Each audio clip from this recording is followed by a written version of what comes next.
tinfoil hat. Oh, what the fuck are you guys even talking about? Global controls will have to be imposed, and a world governing body will be created to enforce them. Welcome to Tinfoil Hat. We go deep, homeboy. Aaron, open your mind. Drink from the fountain of knowledge. There's lizard people everywhere. That's some interdimensional shit. Wake up, Aaron. This is only the beginning. Dude, you just blew my mind. Are you ready to get your mind blown? Good morning, Swarm, and welcome to Tinfoil Hat. You know I am. You know I'm here to do. Guess what? It's an emergency podcast. I decided to do a quick emergency podcast with a wonderful researcher, Addy on the Ghislaine Maxwell trial. He's boots on the ground there, and we just had a great conversation about all aspects of this trial going on. And I just really wanted to do it. Everyone's been begging me to do an episode on it, so I did it with you guys. So I hope you guys enjoy. Some quick announcements real quick. Some shows have been posted. Some great shows are coming up. One, I'm going to be in Tampa Bay, December 10th. One show, 10 p.m. Get there, grab the tickets. Hopefully we'll sell enough tickets that I'll be able to come back and bring tinfoil hats. So please go to samtripoli.com for those. A couple new dates in the new year have been added. January 20th through the 22nd. I'm in Buffalo at Helium's. Grab those tickets myself, Howie Dewey. And then on the 28th of January, it is Tinfoil Hat live in the LBC. Eddie Bravo, myself, Xavier Guerrero. Who knows who else joins us, but it is going to be a killer, two killer shows. First show is stand-up comedy, Tinfoil Hat Comedy Night. And the second one is the Swarm Tank. Ask your favorite conspiracy theorists about your favorite conspiracies. Come pitch us your ideas. We'd love to hear them. And you can get tickets, all that, at samtripoli.com. A lot of you will ask, if you buy both tickets, will you get a discount? I already gave you the discount on the second show. I lowered the price. So because Eventbrite is just weird. So definitely do that. And and then check out rockfin.com for all the premium content. Go to Sam Tripoli for all my dates. samtripoli.com for all my dates, and go to samtripoli.com for all of my other free podcasts. Whatever you want to learn about, talk about sports, or want to hear about sports, investing, spirituality, me locking the loading on Brian Callum, one of my favorite human beings on the planet. All of that's there just for free. Just click the banner, takes you right to it. And guys, I have some other big announcements coming. I'm going to make it on Monday. But a lot of great things are coming. You're a big part of it. I love you all very much. Losing my Instagram is really kind of made me a little sad. But it is what it is. I just want to be able to connect with you guys so you know what I'm up to, so you guys can be a part of it. I love you all so much. Thank you so much. Please enjoy this show. It's the emergency episode on the Ghislaine Maxwell trial with Addy. Enjoy the show. Deep, homeboy. Aaron, open your mind. Drink from the fountain. All right, guys, thank you, and welcome to a special emergency edition of Tinfoil Hat. I decided that, when Astroworld happened, I just couldn't, because we booked the guests out so long in advance. It's hard for me to just do a show. So I'm like, okay, the opportunity came and it went. But I feel like the Ghislaine Maxwell interview trial is super important, need to be discussed, and everyone keeps asking for it. So I felt like this is one of those events where I kind of got to do it on the fly and make it happen and give you a bonus episode this week. So here we are, and I'm very honored to have this guy on. He is he's boots on the ground outside of the trial. He might be in the trial. I think he might be actually made it in. We're going to find all that out. He's an author. He's an independent investigator. Please welcome Addy. How are you, brother? Thank you, Sam Tripoli. I really appreciate you having me on. I've been aware of your work for quite some time now. I really appreciate it, sir. Well, you're doing the Lord's work, and I appreciate you coming, spending a little time with me here. And sorry a little late, but I'm honored that you chill with me. For those that aren't quite familiar with you and your work, can you tell the listeners, the swarm, a little bit about yourself? Sure. Yeah. Thank you, Sam. I appreciate that. I started out doing author interviews and podcasts about 2 years ago now, a little over 2 years ago. And I've been on quite a few different channels, although I've been pretty heavily censored, especially on YouTube. And that kind of morphed my interviews kind of morphed into I saw it as a huge bull market for geopolitical coverage, especially in the wake of 2020 and the Corona panic. Obviously, that was a huge influx. You had pretty much the whole world, it seemed, on the internet. Locked up in our houses there in March. And so that morphed into kind of me becoming a journalist, more so than just an interviewer. And as a result of my interviews and such, I put it into a book, Public Intelligence, The Rise of Synergistic Truth, which I kind of see as a framework for truth and a lens to view this new media sphere we're in, where guys like yourself and me and other people are really giving the mainstream a big run for their money, which is why I think we're seeing so much of this censorship. But I've worked with I think people that your audience probably would know. I've been on Kirsten W's show, Ann Vandersteel I've interviewed. I worked with George Webb for quite a while earlier this year and going back last year, and Neighborhood News over there. And I've had a lot of great interviews. I think I just haven't had the platform really. The censorship really has knocked me back on that. So I did a book, interviews, and then the interviews kind of morphed into giving me confidence to do my own independent broadcasts. Kind of standing on my own 2 feet. And I recently have been getting into writing shorter pieces, which I'm not quite as comfortable with, to be honest, as writing my book, believe it or not. But I think my first kind of breakthrough, quote unquote, was the first week of this year, actually. I was doing pretty extensive coverage on the election in Atlanta and Fulton County going back to last year. And I was actually the one who broke the Harrison Deal story, where you had this young aide to Kelly Loeffler who was dating the daughter of Governor Kemp, and he died in a pretty weird car crash. They're Crazy. Yeah, you saw that. And it's kind of funny because I posted the video, and in 2 days it got like 29,000 views. And then like a day or two later, that channel got terminated. That was on the Neighborhood News channel at the time. And George put a video out actually about ballot trafficking over the Peace Bridge with Pascal Ferrier. I think she was French or Canadian, from Quebec maybe. And I did a follow-up there in Buffalo. Got some water thrown at me by some BLM people or Antifa people up there. So that was fun. But the breakthrough came because I did this armed ballot trafficking story in Atlanta that got picked up by the Gateway Pundit, because Patrick Byrne tweeted it out, and he lost his Twitter shortly after that. I think it was the same week, and then my YouTube channel as well. It all happened this first week of 2021, and then the 6th obviously happened as well, and so it was really a lot of crazy stuff going on there. So I was doing pretty extensive coverage of the Atlantis story. And, followed up on the Harrison Deal story with the death of William O'Sullivan, who was the GBI agent investigating that. And he died at home. They still haven't released a cause of death or autopsy or anything like that. And so that kind of shot me up for a bit. But the rest of this year, Sam, I really haven't seen a whole lot of growth at all because of this censorship, I think. Oh, yeah, dude. Yeah.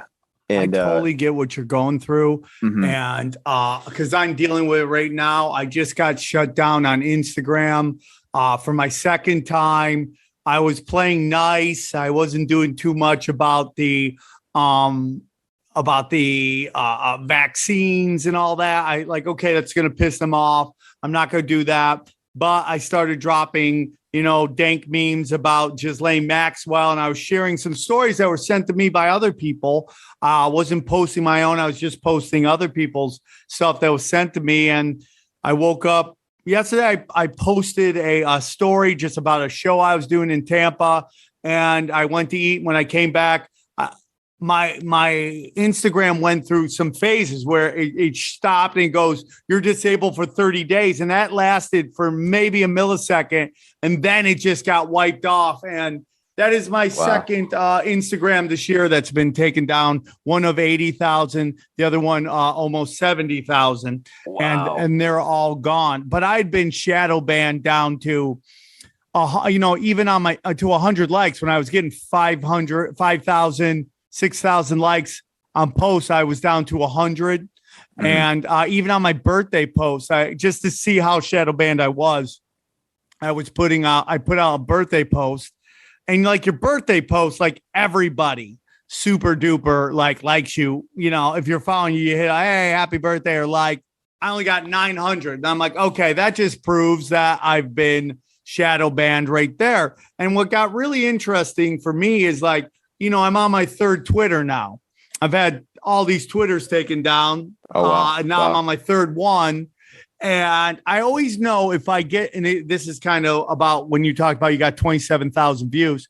I know if I get to 1,000 likes on Twitter, my days are numbered. If 1,000 people like my tweet, I probably believe I'm resonating with way more than that. That's just what they're letting me know I have. They get rid of me. I've reached too many people, and they do it on Instagram too. I've caught them on Instagram. They were like, you're getting more, this post is getting more likes than any of the other ones. And it's like, it's doing better than 90% of your posts. And I would have like 700 likes when just a week before I was getting posts that had like 5,000 likes. And it just like you catch them in this weird thing. So I understand what you're going through. It is very hard. It is very hard to get growth going. Here's my whole thing. As a man who does stand-up comedy, and I'm on the politically incorrect, dirty adult comedy.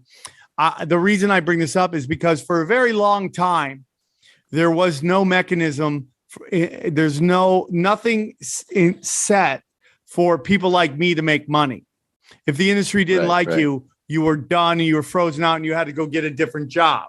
But due to a bunch of people like Joe Rogan, Doug Stanhope, Dave Attell, Bill Burr, Legion of Skanks, and all these really wonderful, dark and dirty comedians who have also created podcasts, there has now been a structure put in place so that people like us can now make money. And the reason I bring that up is because I believe that's going to happen with alternative, what I'm going to call journalism. What's on CNN is alternative journalism. What you're doing is real journalism, and real journalism thank you, Sam. Will be able to find a place to succeed and make reach. And also, which I think shouldn't be an issue, is to make a good living off your hard work. And I think that's very important that people are rewarded for their hard work. And in my humble opinion, that structure is happening. Places like we just talked about Band TV, Rockfin, BitChute, Odyssey. All these places are establishing wonderful places where all the outlaws from YouTube and journalism can go, because the ones that built up all the systems, it's like I say this all the time, like outlaws are always the ones who create an industry, and the bean counters come and they end up destroying it. You look at it like MMA is a great example of it. Stand-up comedy is a great example of it. Acting, movie, all misfits and outlaws. And then when it starts to become profitable, the bean counters come in and they change the game. Crypto too. I think you could apply that to now for sure. So and it's going to happen. It's just an interesting. But so my point being is that you are on the right path. Great things are happening, and your boots on the ground. You're right there, ground zero of all this stuff going on. And in my heart of hearts, I believe that the real ones, authenticity, will be the currency of the future, and you will be rich in authenticity, brother. That's my belief. So the future is bright. You just got to kind of go through it to get to it. But back to Thank you, Sam. No problem, man. And I get it, man, because I'm much older than you, and I was kind of in this place where I was doing a certain type of comedy. and it wasn't loved at all by the industry. But now if you turn around and you look around, it's all everybody's doing. And I was doing it since, I started comedy in 1994, and that's when I started. Okay. And I think you're older than I thought you were. Yeah, I mean, like a lot of people say that's nice. I'm fat though. My doctor told me I was fat. I go, Tom. He goes, you're fat. I go, what? He goes, you're fat. I'm like, so then I would tell people that, and nobody corrected him. When I would tell like my friends, I'm like, yeah, my doctor said I'm fat, and nobody went, oh, you're not fat. They're like, you're kind of fat. So. My point being, thank you for that compliment. But yeah, so I started early doing this kind of raw comedy. Now that's what a lot of people want, even though you're being told that political correctness. Hey guys, I want to tell you about our friends at Four Sigmatic, a company known for their innovative use of functional ingredients to enhance your performance. Okay. Lately, I've been having Four Sigmatic performance coffee in the morning. It is infused with lion mane for focus and cordyceps for performance. And this stuff is legit. Okay. I'm more productive, focused, and more energetic. And I feel like I'm on top of my game. I bring the hammer of the gods because of this coffee. Okay. You can also use this as a pre-workout. Okay. Before you're going to go to gym, before you're going to get on a hike, before you're going to drop the hammer of the gods on your lady. Okay. You need endurance to hit harder, pound harder, make her love you more. Guess what? It's real simple. Four Sigmatic performance coffee. No jittery feeling, easier on the gut, just pure focus. Okay. So you're probably wondering, does it taste like mushrooms? Nope. The flavor is rich and smooth. And it's the perfect cup of coffee with additional benefits. Okay. They've got over 30,000 5-star reviews. That's a lot of 5-star reviews. And best of all, Four Sigmatic backs their product with a 100% money back guarantee. Love it or it's free. So this is what we're going to do. Listen, guys, I've worked on exclusive offer with Four Sigmatic for you, the Swarm. Okay. This is it. For the Swarm listeners, save 20% on your first order on Four Sigmatic website. To claim this deal, just go to foursigmatic.com/tinfoil and use the coupon code tinfoil at checkout. Again, this code is only for the Tinfoil Hat listeners, aka the Swarm. So please don't share with anyone. You'll save 20% off whatever you want. So go right now to foursigmatic.com/tinfoil and use the code tinfoil to supercharge your performance. Enough about me. The point about you is that you're boots on the ground. You're at the Ghislaine Maxwell trial. The first question I have to ask you is she on trial? Like the whole thing was, she's not. This isn't real. This is all pageantry. Yeah. It's all there to steal our loosh. It's a psyop. I saw your video. You explained what you've seen and what and your feelings on. So I'm gonna give you the floor. Is Ghislaine Maxwell on trial right now? Yeah. Thank you, Sam. I think that's a great question. And that was one of my concerns too. It's one of those binary issues people have with the whole conspiracy theory trope, which, that gets thrown around. I guess it was a CIA born term to discredit the JFK assassination, if I remember correctly. But I had that concern too, Sam. And I did see her face yesterday, and I was saying earlier, put a bit of a feather in my cap. I'm actually quite good with memory of faces, and she took it off, and I went up to the screen right away because they put you in these overflow courtrooms, and the only people who can get in are like basically the big ones. And I heard that CNN is actually paying people to go at like 3 a.m. in the morning to wait and stand in line so they can physically get into the courtroom. But I saw her take her mask off to get a sip of water, and I rushed up right away, and I looked really closely, and I was like, yeah, that's her. That looks like her. And the other thing too is her sister's here. So why would her sister be here if it wasn't her? And her friend Leah Safian, who's an attorney from California. But yeah, that was my concern as well. And it was a debate, even amongst the our media, our independent media, it was kind of split. Like people were like unsure of which way or another. But yeah, as far as I can tell, that was Ghislaine Maxwell, and she is on trial. And the whole thing is like, is this going to be a real trial? Before we get into the trial itself, what is the atmosphere around this trial there? Is it insanity? Are there people everywhere? Is it as busy as you thought it would be? Or is it more busy? Is it more chaotic? Sure. Yeah. Monday definitely was the busiest day so far, which is the first day of the trial. You had protesters outside with signs. Somebody set up a tent and they were like they're like literally smoking weed in a tent, like in front of the Southern District of New York courthouse. And, huge line of reporters going back. But it's kind of petered out a little bit as the week has gone on, which has been disappointing. And I've talked to people even on Monday, and they thought it was going to be an even larger turnout. But regardless, there's Sky Australia's here, Sky Britain, BBC. I was sitting next to some lady from Netflix today in the courtroom. So there's still mainstream coverage here. And lots of independent people too. I met a lady who does her own podcast. So those are the people I love talking to because, there's this kind of edge of superiority I've noticed that some of the mainstreamers have when you talk to them. They just seem a lot less willing or desirous to converse with people. But I find the independent folks to be a lot more talkative and conversational. So that's been actually a really enjoyable aspect of this, Sam, is, talking to other people, meeting and kind of doing that networking and sharing notes and stuff.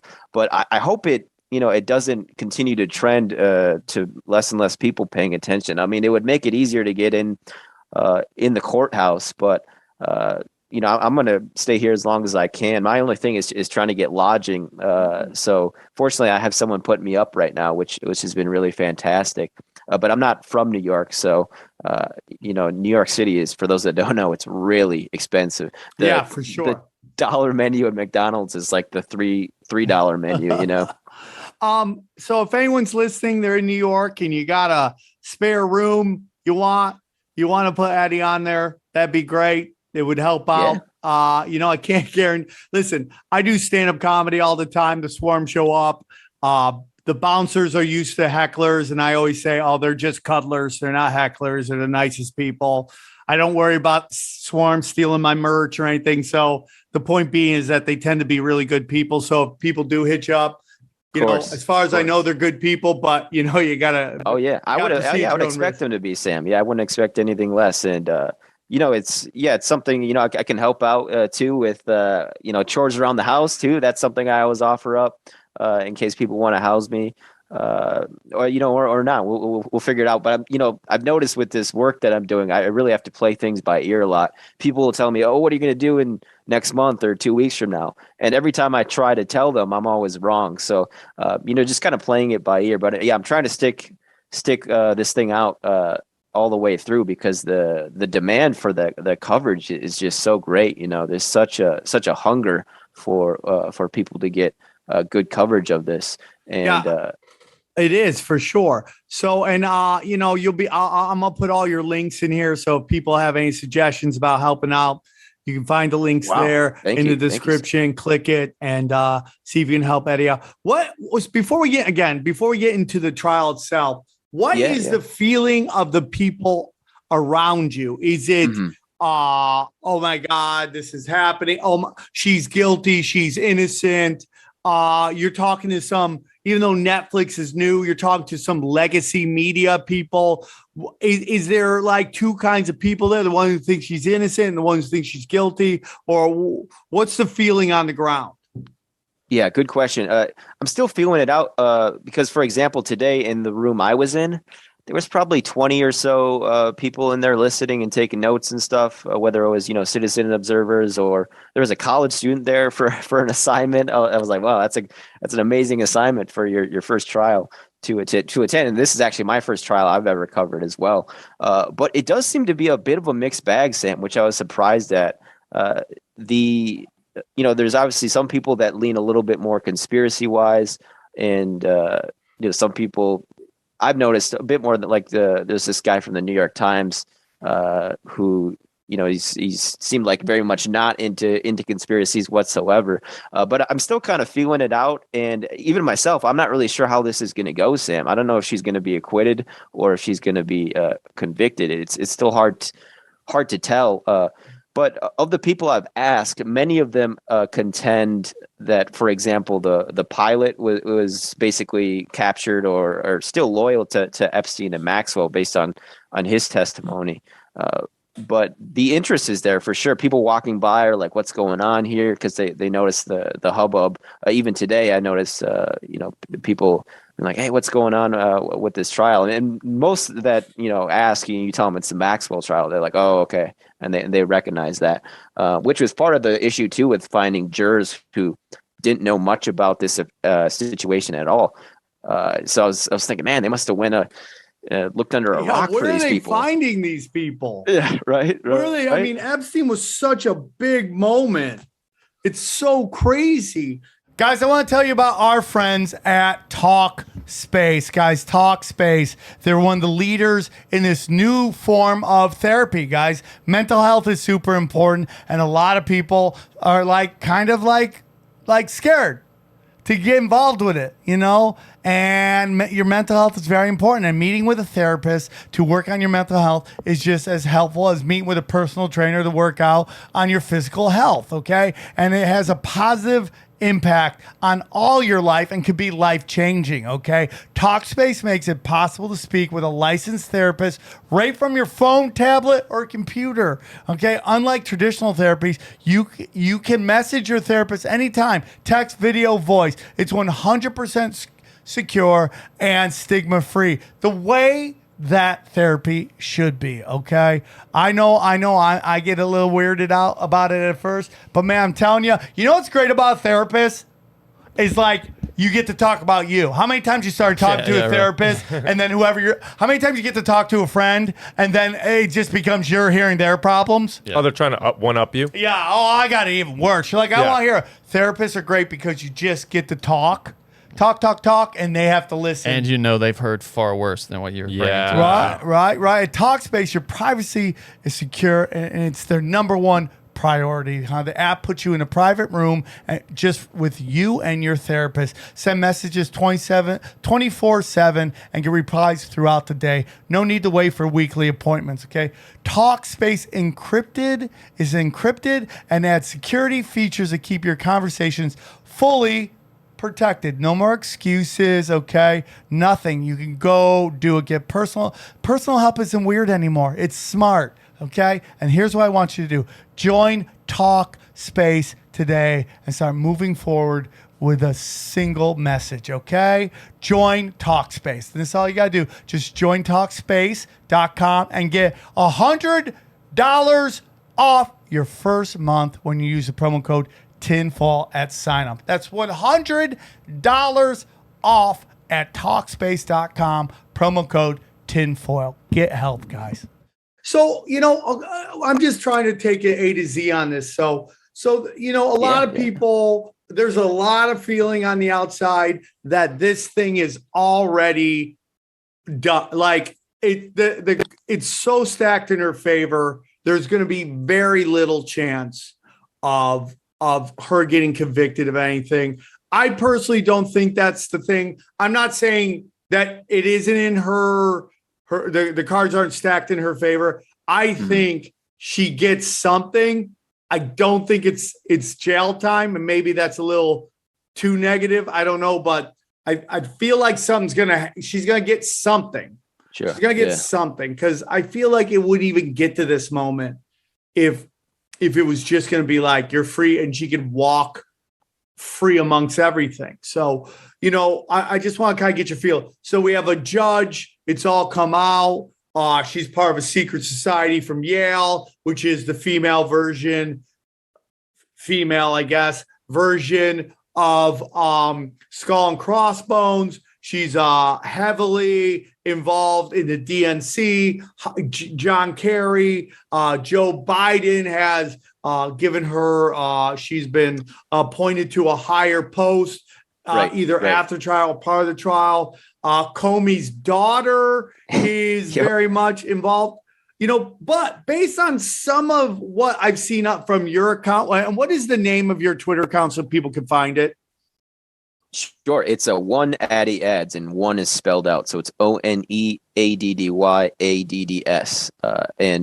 Yeah, I appreciate that. People want to give me a follow there. That's the best spot to get the real-time updates. Because what I'm doing is, and the footage I grabbed this morning just got picked up by Storyful. So that was fantastic. But I'll go and get the antagonist, shall we say, from some people's point of view. The defensive lawyers come in, and then sometimes you'll see, like for example, Teresa Helm walked in today with her lawyers, Miss McCauley, and then I'll go around 9 o'clock or so up into the courthouse, because the line there is you got to go through security, and it's pretty taxing and annoying to wait in line for that. So I try to stay productive and then wait until the line's really kind of almost as low as it can be right before the trial starts. But I actually forgot what your question was. The question was,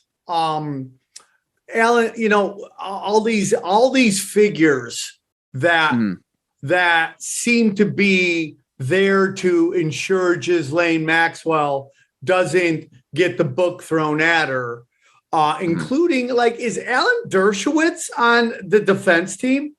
He is not. No, he is not. Yeah. Okay. So I can tell you who's on it if you like. Yeah, do go and then discuss Comey's daughter, because I have my whole thing about her. I don't think she's necessarily all bad or all good. I think she's a little bit of everything. Sure. Yeah. And I'll mention Comey here too.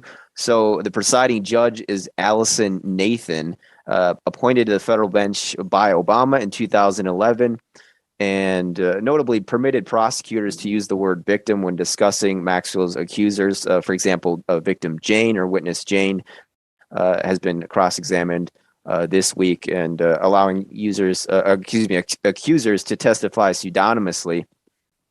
And as you mentioned, allegedly a member of the secret society Quill and Dagger, kind of the women's equivalent to the Skull and Bones Society.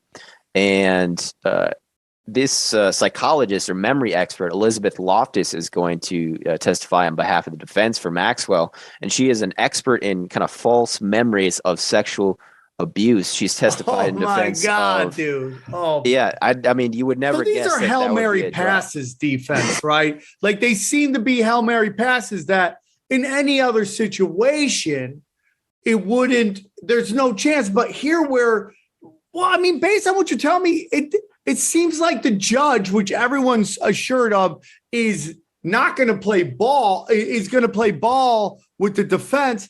Has allowed things that seem to be in the prosecution's favor, right? Like referring to the witnesses as victims. Am I wrong on that? I think you're right. I think that does that was a boon, I think, for the prosecution and for the government. And it does seem like you mentioned the promotion. It does seem they're kind of dangling a promotion in front of Nathan, depending on the result, maybe, and what would be that result that they're looking for, to the point where it's like, okay, now you get the promotion because this trial went the way we wanted it to go. And that's, I think it's a Second Circuit Court, I want to say, right below the Supreme Court. So she would be kind of on the fast track to maybe being on the Supreme Court one day. So it's quite a promotion to dangle, and really, really weird timing, because this is the biggest case of her career, I'm sure.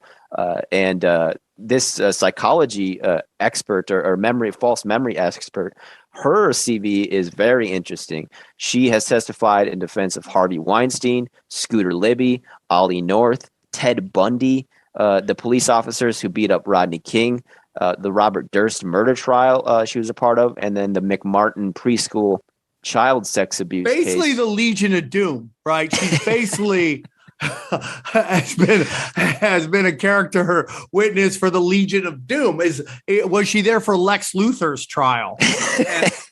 Right? I mean, it just seems, but I wonder, is that Is that something, and this might not be your expertise, this is just us kind of talking.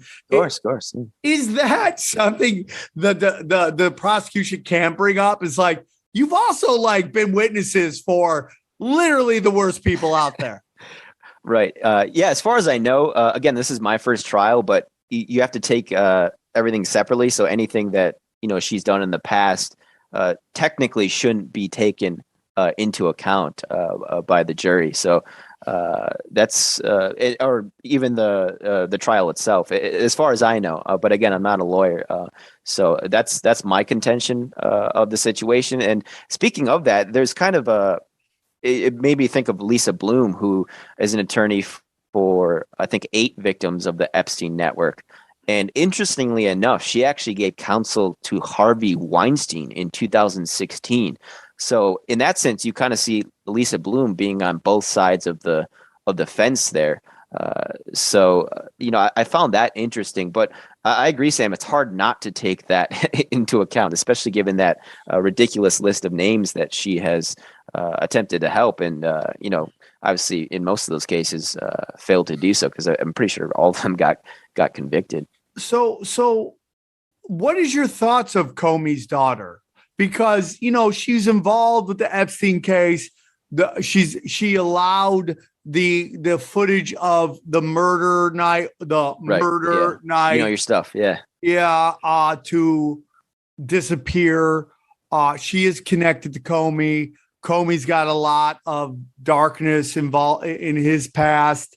A lot of stuff going on with that, with the, just so much involved. I don't know how deep in the conspiracies you get. Why did Comey reopen the investigation into Hillary Clinton? Did the NYPD, who saw stuff on Anthony Weiner's laptop that was so dark that they threatened to go to WikiLeaks with it, did they force his hand at the last minute to reopen the case, which it was only like 2 or 3 weeks before the election, which seemed a lot of people to believe, which also could be theater, that it helped torpedo her election.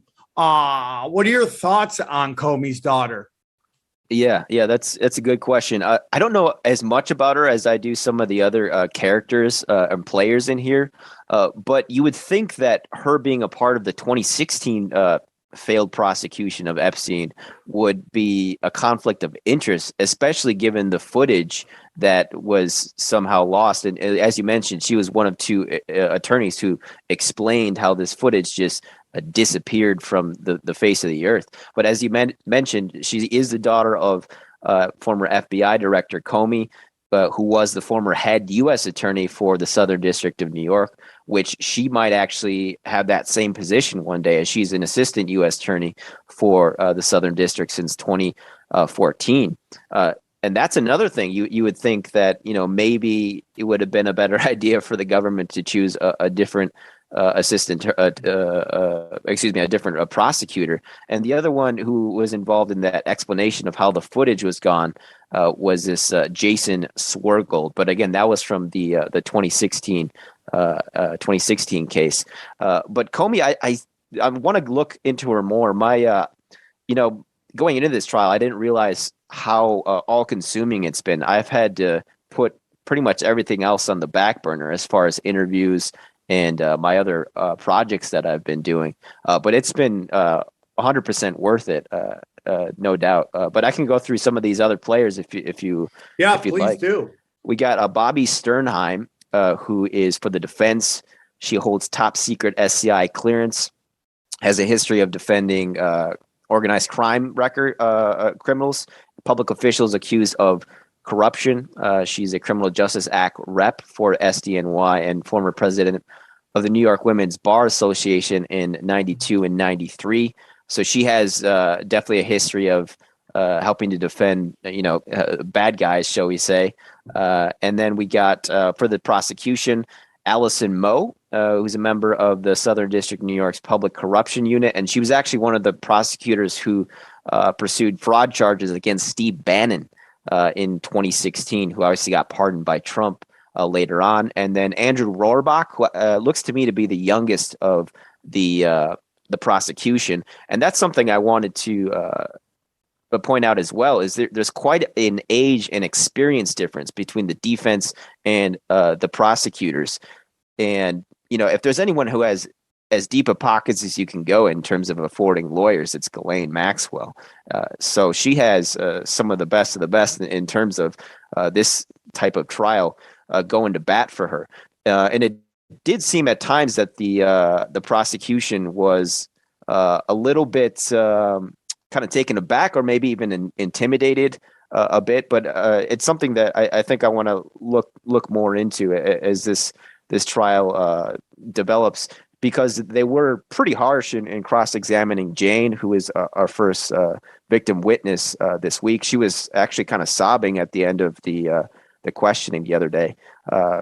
And their basic two main tactics are questioning the memory of the victims, and then the other thing is kind of the gold digger angle, that they're only doing this for money. So that's why they have Loftus, the psychologist, coming in to kind of help with that memory strategy.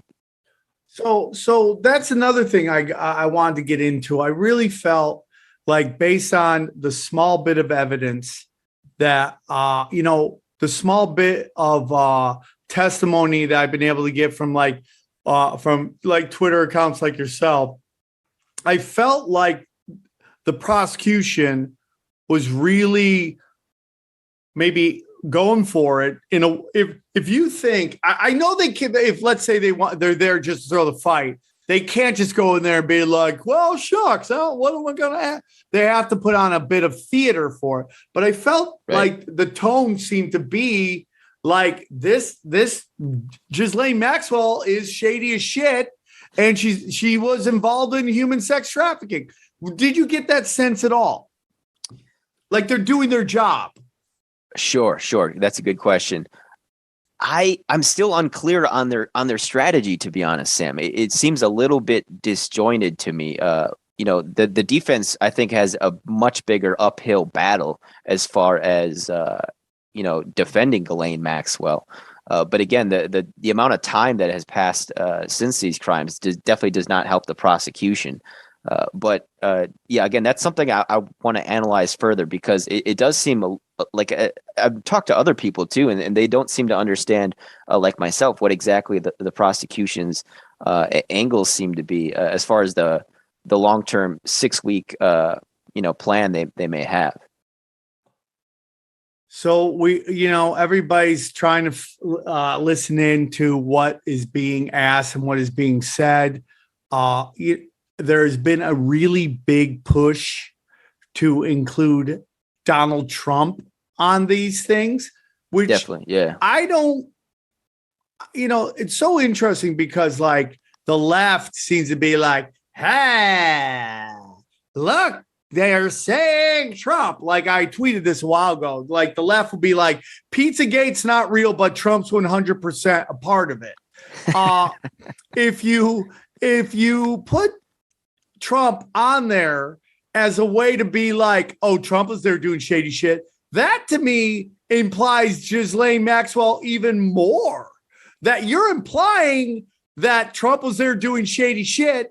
That implies that Ghislaine Maxwell was, in fact, in my humble opinion, it means like more shady shit was going down.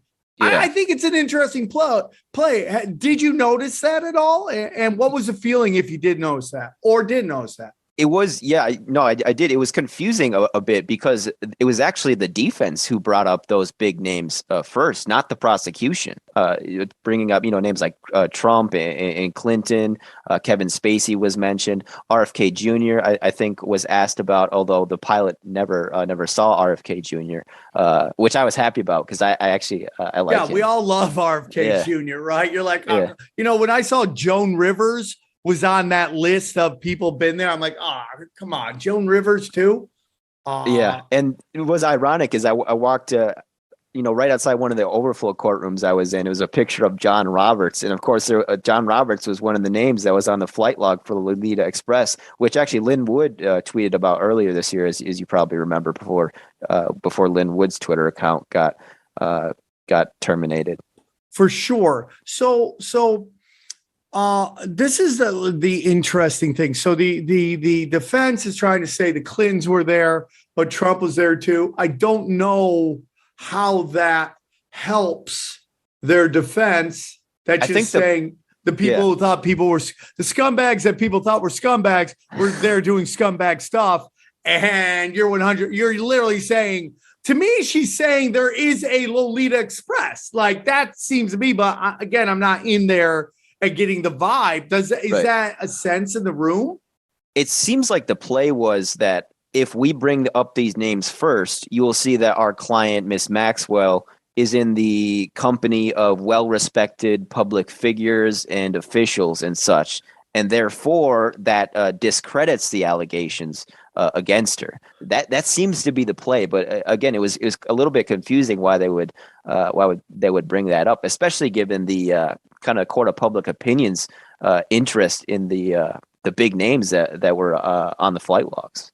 And I don't know who would go. I think very few people would be like Trump and the Clintons are distinguished guests, right? I mean, they seem to have, and the Clintons more than Trump. Trump has at least one side of the political spectrum that seems to really like him, even though they seem to be waking up more and more, kind of like in a more rapid pace. Compared to how long it took for people to understand how bad the Clintons were. Like people are starting to see in real time. Oh, Fauci, warp drive. Basically making it illegal on college campuses to talk about BDS, and I think people are waking up to that. Boycott, divest, sanction of Israel. That group, and the reason that he made it illegal to hold those protests on campuses.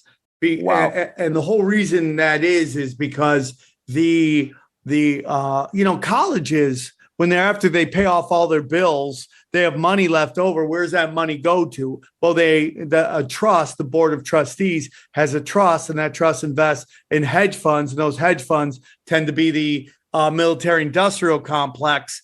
And a lot of them do business with Israel. So if you have these colleges saying they won't do business with Israel, that affects the bottom line. That is ultimately why college athletes can make money off their likenesses and not have to be paid by the college. And that's all coming about Trump and all these rhinos, Republicans in name only, is all starting to come out right now. But I just find that to be a really bad ploy to associate with people who are associated with, very dark sexual past, in particular the Clintons. I mean, I don't know that brand seems to be so completely bad. And you bring up the flight logs. What are your thoughts on these flight logs? We're seeing more and more flight logs come out. I've seen the flight logs on themselves. It seems to be initials, and then people are associating names of those initials. What are your thoughts on these flight logs?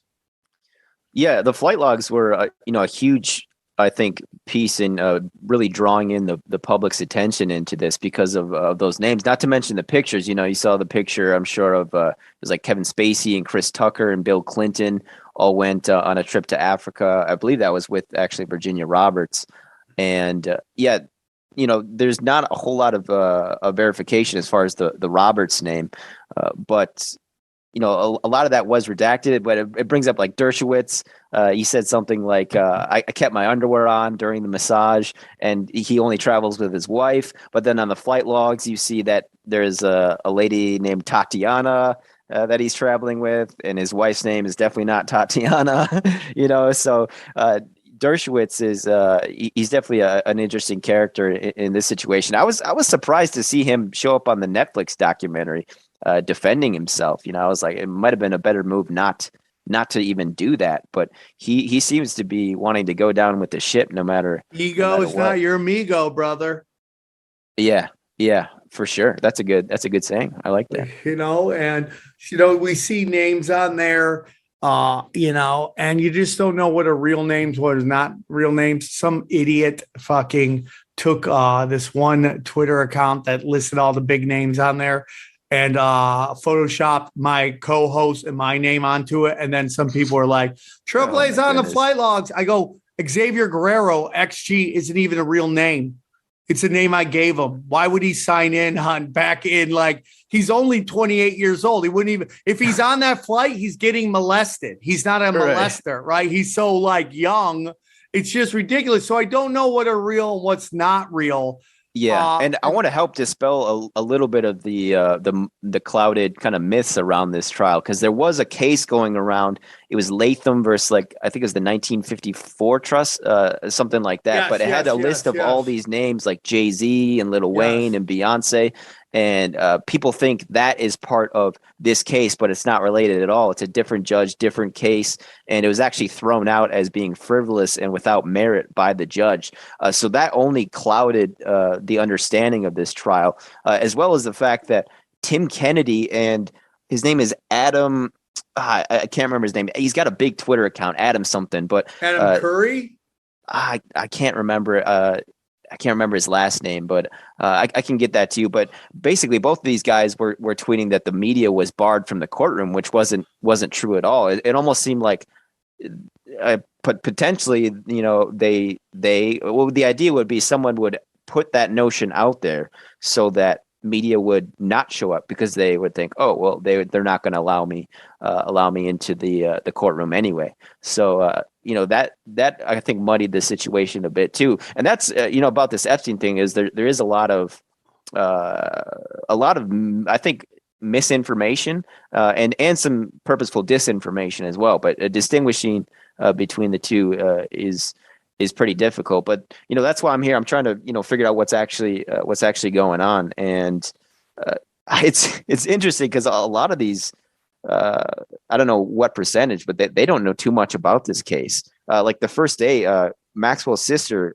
Isabella, she walked right past me and nobody recognized her except me and one other guy. I'm like, yo, this is your job, people, you know, and then they couldn't even recognize her. But speaking of that, you mentioned Israel. I got her again this morning, walking right past me. And I was asking her about the Mossad. I asked her, what did your father tell your father tell you about working for the Mossad? And I said, are you and Ghislaine, are you and your sister agents in the Mossad? And you live in dangerous, bro. Yeah, no response from them. But the first day, her friend Leah Safian basically just said, no comment. You got to read the rule book. And she cited some New York, Southern District rule where she doesn't have to make a comment. But I wanted to get my lick in there a little bit. So no, I like that, bro, because that's very important. And I mean, like, some stuff is the psyops that these people play are so advanced, you know, that you could see her sister there, but I don't think you'd see all these players there if this wasn't a real trial. And the fact that you saw in flesh and blood her sister there lets me know something's going on. Why do you think we haven't seen a mugshot? Why is everything sketch? Why can't we get actual picture of her there in court? That's a great question. And to be honest, I can't answer it, but I can speculate. And my speculation would be it's only to create more confusion and more distrust. It really is bizarre why there wouldn't be a mugshot. I mean, Epstein got a mugshot. He said several mugshots. Or like when CNN beat the FBI by 13 minutes to Roger Stone's house.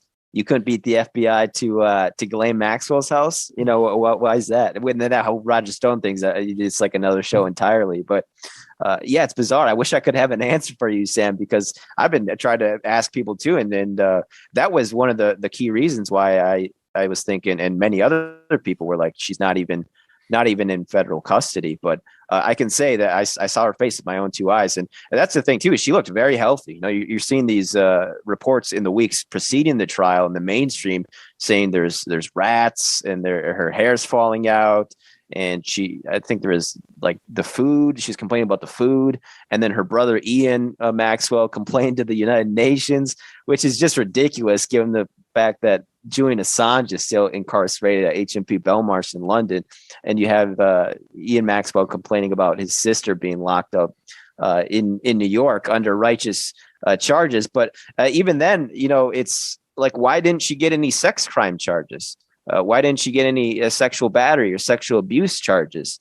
She's only gotten trafficking charges and conspiracy to traffic, as well as conspiracy to traffic minors, which is bizarre as well, because you have multiple victims testifying independent of one another that Maxwell indeed participated in the sexual abuse as well. So that to me was quite bizarre.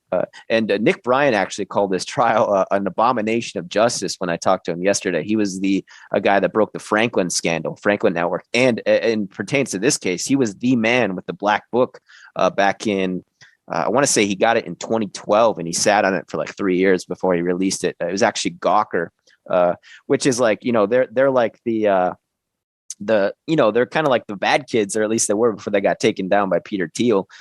And they're the ones publishing this because the black book, because nobody else will touch the information. It's just too explosive.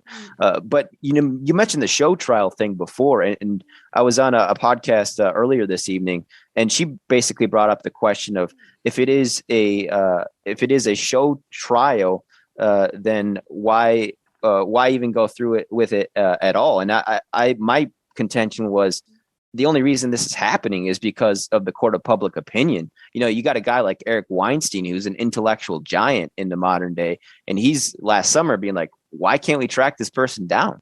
She's extremely wealthy. She wouldn't be that hard to track down. The FBI could track her down in 4 hours. I remember Nick said last year.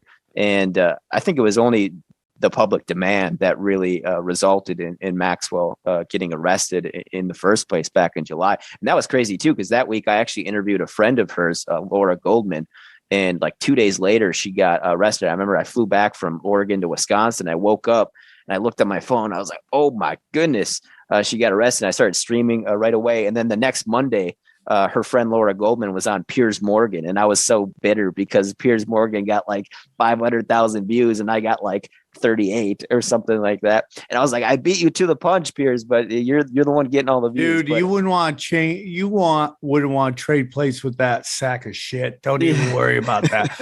So what, and you may not have the answer to that. Why didn't Ghislaine Maxwell flee the country?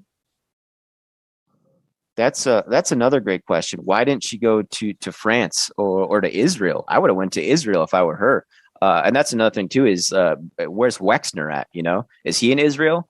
We don't even know if he's I mean, they're shutting down Victoria's Secrets. I mean, which is so crazy to me that they're shutting it down because, we're in this business era that's funded by BlackRock and Vanguard and all this Fed money, that any business ran by the elites get to stay open because they're getting monopoly money from the Fed. So why is this brand shutting down? Like, what is going on with that? And it's just to erase any connection to Epstein and the mega group and all that stuff.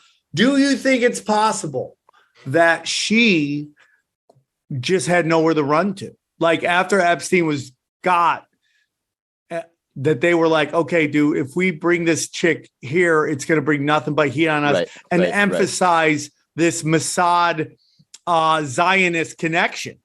Yeah, that's a great point. That's probably one of the better points I've heard. And who actually predicted this correctly was Ryan Dawson. And I want to give a huge shout out to Ryan Dawson. He's the best. I got to get him back on the show. He's the man. He's been investigating this since like 13, 14 years ago. And, it's funny. I got recognized earlier this week by a listener of Ryan and myself. And she's like, I saw you on Ryan's show. And so it's like me. And then this she's not even a journalist. She just goes because she's interested. And she actually got fired for not, she's a teacher, got fired for not doing the jab. And we're like trying to educate people, the ones that'll listen to us, about all these connections, Maria Farmer's intelligence and the Mossad connections, intelligence connections. Because as I mentioned, a lot of these people, there's a guy from the Epic Times. He was literally doing a story about a cat cafe, and then they sent him to the Maxwell trial, just like threw him in the ocean. So it's like I thought I was. I guess I was more knowledgeable than I realized than a lot of these people here. Thanks to people like Ryan Dawson and Sean Atwood, who's also done fantastic work on this Epstein case. Yeah, Whitney Webb's done a lot of great work as well. Like she'll blackpill you like a motherfucker, dude. She ain't, and you're just like, oh man, is it that bad? But it really is. Like, yeah, Dawson broke down. He had that whole chart that got him basically wiped off of everything. The mega group, the Brofmans, all that. It's like, and you try to sit there, I one of my best friends is Brian Callen. I love him to death. We have a podcast together called Conspiracy Social Club. And like, he just thinks that, just bad luck that the Clintons were friends with so many pedophiles. And, the Brofmans going down, the Brofmans connections to the mega group's connection to Lex Wessner, Ghislaine Maxwell, her father, Robert Maxwell. I mean, it's insane, man. And I think what it is like people are so afraid. Like, we really love status quo monsters. We love, like, it's real easy to believe that fucking Al Qaeda are bad people. ISIS are bad people. It's real hard for us to believe that our taxpayers go to fund all that. We don't want to believe that Israel, our greatest ally ever, might have very nefarious intent to control this country through many different ways, to elicit military action through 9/11, and to control all of our politicians through blackmail. And a big problem people say with Alex Jones, and and I love Alex, and I kind of regret going on a show bringing up Israel all the time, because he is such a good guy. And he's such a wonderful, he's been nothing but a class act every time I hang out with him. And I know people have their thoughts about him, in particular when it comes to his quote unquote blind spot when it comes to Israel. Right. And I understand that, but he's so right about China and stuff like that, and what China's doing here. So it's like Zionism or communism or Zionist communism. I think people are really afraid. It's like very easy to get mad at acceptable monsters, and even China's becoming an acceptable monster. It's very easy to say that China is up to no good, but to take a look at like the role of our quote unquote our greatest ally ever, it's very hard for people, because all you hear about the Holocaust all the time, and this has all been done purposefully to get to, like, when you look up cultural Marxism, the first 4 lines, they can't say anti-Semitism enough, because they don't want you looking into it, which is, I think, a big reason why I have been getting kicked off all these things, because I am, in fact, talking about real-time cultural Marxism and what it leads to. And Ghislaine Maxwell and all of her friends, Bill Gates, who is like buddy with Epstein, had a quote unquote employee on his property get busted with just shit tons of kiddie porn, and we just all accepted that's from from his lawn maintenance guy, right? And not the fucking billionaire who wears sweaters everywhere he goes, regardless of what temperature it is, right? Those are the signs of shadiness to me. If you're wearing a sweater every day of the year and it's fucking 100 degrees out, what are you trying to hide, you shady fuck, right? Yeah. So he's trying to go for the Mr. Rogers look.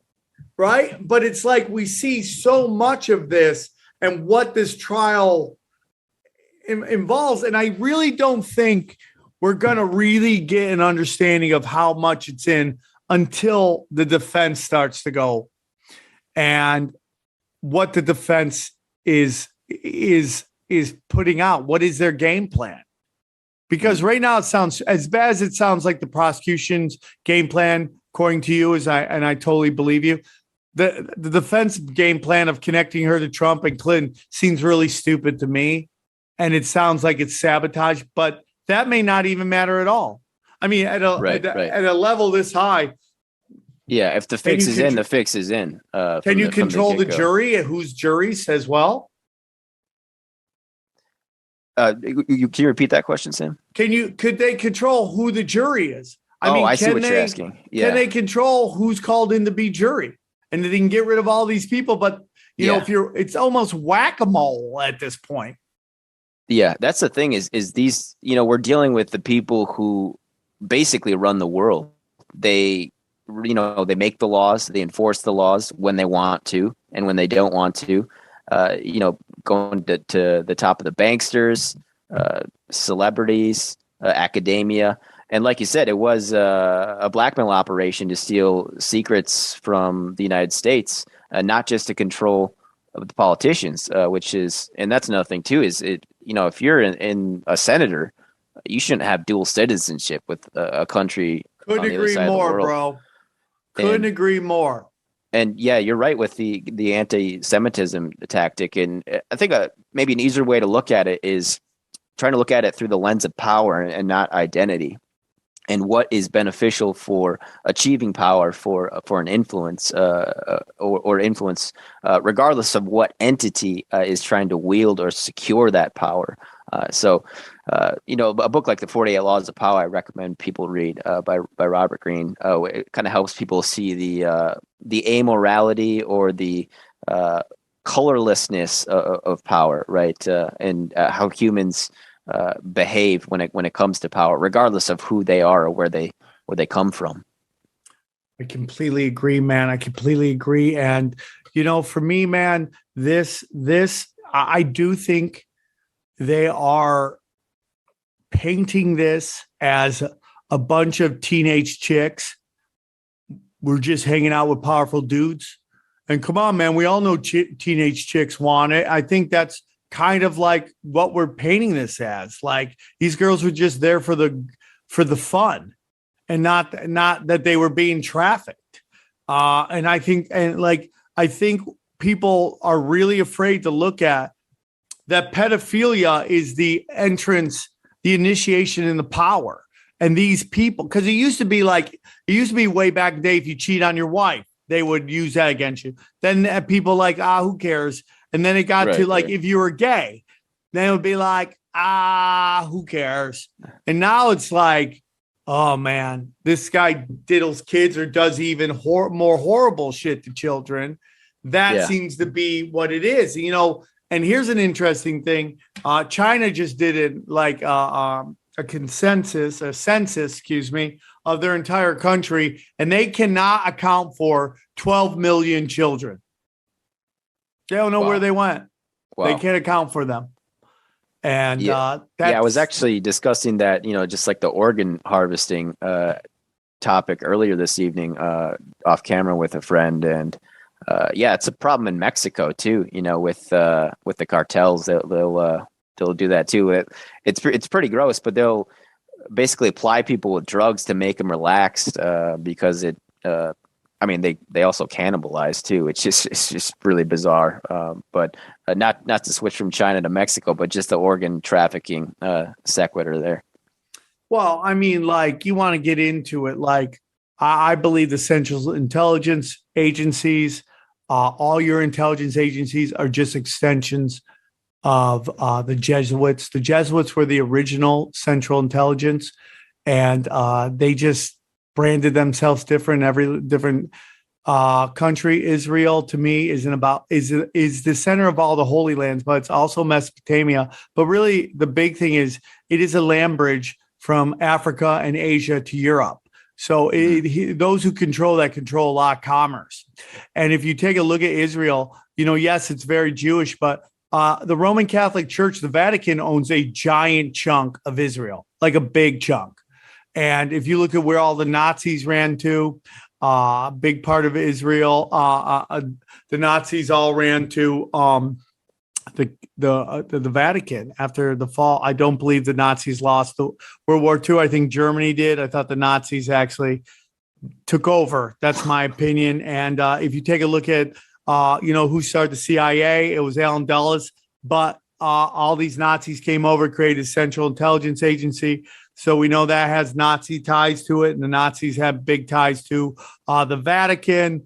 And if you take a look at all your organized crime organizations in North America, South America, and Europe, they're all Catholic based, right? The Italian mob, the Latino mobs, the Irish mob, the British mobs. These are all Catholic based. So they're playing both sides of the they're both law enforcement and organized crime, and they're keeping all the money. And that is what's being exposed right now is the power structure.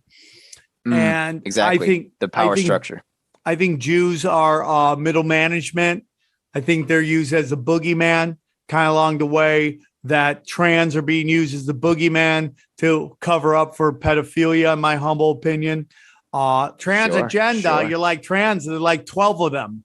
The real thing is the pedophiles at the high concentration, at the highest levels of all power in the world. Okay. And the same thing with Jews, man. They're like Jews. There's not a lot of Jews in the world, man. It's like but they're positioned in places so everyone thinks Jews. But if you study these people, really, they use Judaism, Christianity, Catholicism, and Islam as a mask to walk amongst us. Because when you really study them, even Epstein, you study them, it's all fucking dark arts, occult imagery. Moloch and all these guys, like that's the real power right there. Yeah, he had a statue of Moloch. Did Epstein in one of his houses? I don't know if he had more of one. You brought up made me think of a couple points there with regards to Israel. I don't know if you've heard of the bunting cloverleaf map, but it's got basically Jerusalem in the middle and then 3 leaves: Asia, Europe, and then Africa. So it kind of the idea of Jerusalem as the center of the world. And you mentioned the intelligence agencies as well.